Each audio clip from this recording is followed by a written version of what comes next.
talk about change in this election. When you first ran for Congress, you were 29 years old. You represented youth, a fresh perspective after Watergate. You're now 73. You've spent more than half your life in Washington, and in fact, baby boomers still control more than half of Massachusetts seats in Congress.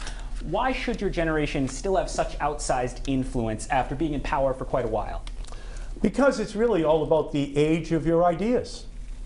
When I introduced the Green New Deal with Alexandria Ocasio-Cortez, it changed the entire debate in the United States and, by the way, in the world on the climate crisis. It made it something that was above the fold and is now one of the top 3 issues in the presidential election. Or it was until these 2 new crises were just introduced into the discussion. Alexandria Ocasio-Cortez says that Ed Markey is the generational change which we need in our country. And it's not just because of the Green New Deal. It's because of my leadership on net neutrality. It's because of my leadership on immigration laws. It's because of my leadership on gun safety laws. On each and every one of the major issues that are the forward-looking issues that have to be debated in our country, I have been a generational leader. It's the age of your ideas that are important. And all issues are about the future. And that's what I fight for. Looking ahead and leading the way, fighting and winning on the big issues. That's what my partnership with Alexandria Ocasio-Cortez is all about. The planet's dangerously warming. We can deploy a renewable energy revolution that creates millions of jobs and simultaneously deal with the frontline inequities, deal with minorities who have been left out, and to do it with social justice that our country demands at this time. Thank you, Mr. Markey. Let me bring it. Mr. Kennedy, you're 39, but other than your age, it is hard for some voters to see you as a symbol of change. You're a straight white male. You come from a privileged family that's held Massachusetts seats in Congress for nearly 75 years. Can you really argue it's a sign of change to vote for a Kennedy in Massachusetts? Absolutely, because what you heard from Senator Markey, in fact, was the articulation of a Green New Deal. I support it. I was on it from day one. That's great, and it's an important marker to set down. It is a House resolution that has not passed. But you know what has passed?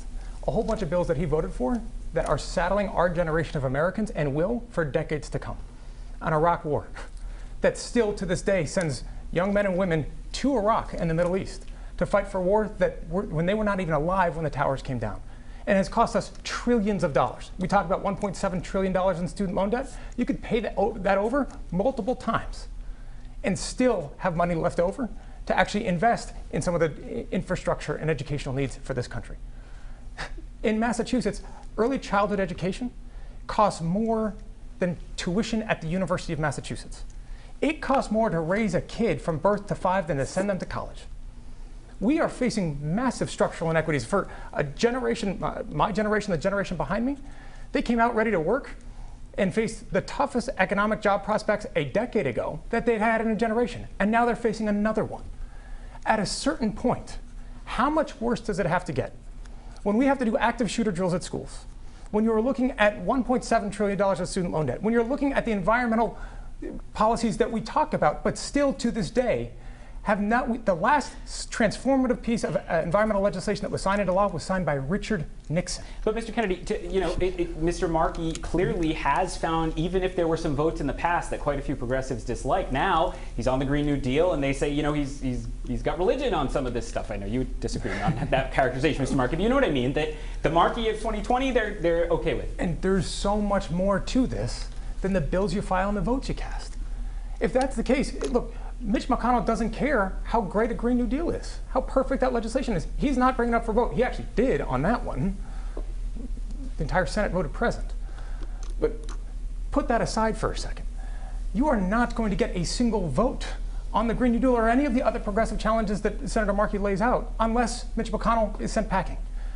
And look, I went around the country campaigning to flip the House, which is why we actually were able to hold this administration accountable through impeachment, which is how we passed background checks and the Equality Act and paycheck fairness, and the list goes on and on and on. Senator Markey was in 0 other states last cycle. Mr. Markey, 30 seconds and then we'll move on. Thank you. Yeah, again, we're just coming back to what real progressive leadership looks like.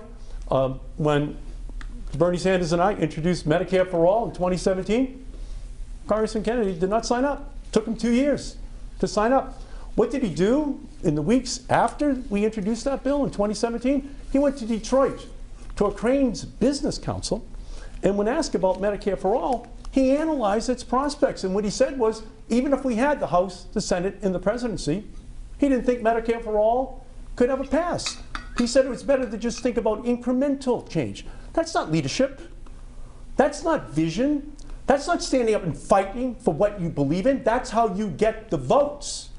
That's what I do on environmental issues. Well, I Mr. stand Kennedy, up and I fight to make sure that we get the votes. And by the way, when he said that Quickly, there's been Mr. no Markey. major environmental laws passed since 1970, well, Superfund, I'm the co-author of that I law. think you've, That's you've 1980. litigated that one before. So well, in respond 19 on the healthcare issue, and then we are going to move on. So a couple things. One, the Medicare for All bill was filed for 13 years in the House before Senator Markey signed on to it. I didn't sign on to the initial version of that bill because it had things like obstacles for women to access abortion and didn't include long-term care. The reason, Senator, that I didn't sign on to that bill were very clear. I talked about them openly. It sounds like you saw the actual speech or part of it.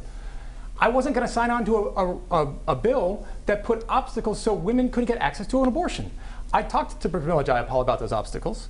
I worked with her. She addressed them, and I signed on to the legislation. That's actually how that works. Good. 20 seconds this time, and then we're going to go to Tim. Yeah, Bernie Sanders and I and Elizabeth Warren, we signed up in 2017. That's leadership.